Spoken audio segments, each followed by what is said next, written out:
Chapter 14 of Victimology focuses on the contemporary issues within victimology.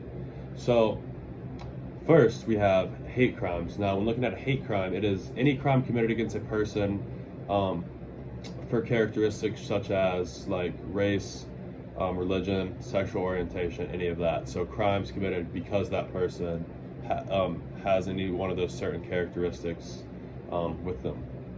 So when determining a hate crime, you kind of look at any sort of hate speech that the perpetrator used, as well as any hate symbols that the perpetrator like either left behind or put out there. Any previous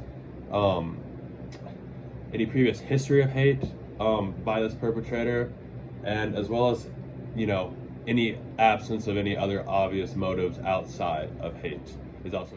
When looking at the extent and rates of hate crime victimization, in 2015 the FBI reported over 7,000 people were victims of hate crimes.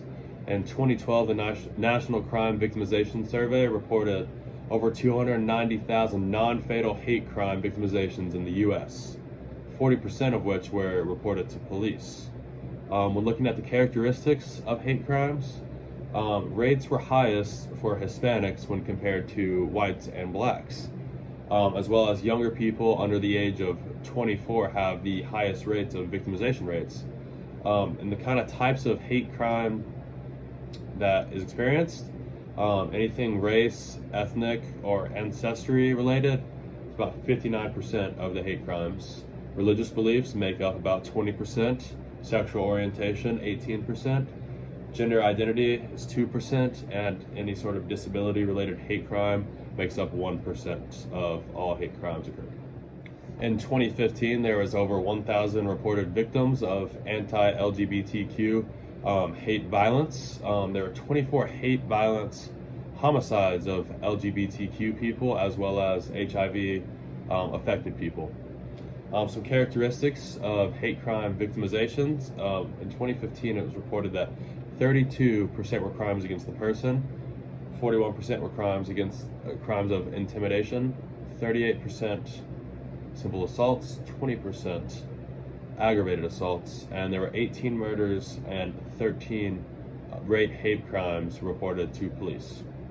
When looking at any risk factors, we see that gays, lesbians, bisexuals, as well as anyone with the same-sex partner is about 1.5 to 2 times more likely to experience any sort of violent victimization than the general population.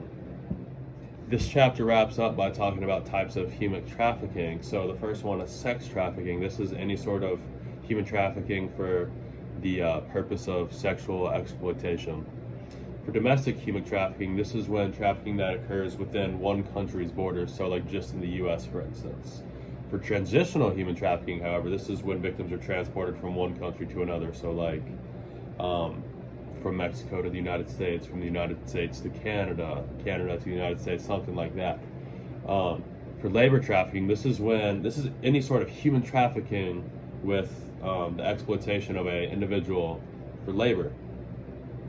For bonded labor / labor or debt bondage, this is when a person is kind of enslaved to work off any sort of debt that was incurred without the debt, like the conditions of the debt were not known prior.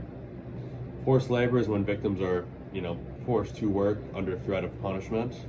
And lastly, involuntary domestic servitude is when victims are forced to work as any sort of domestic workers.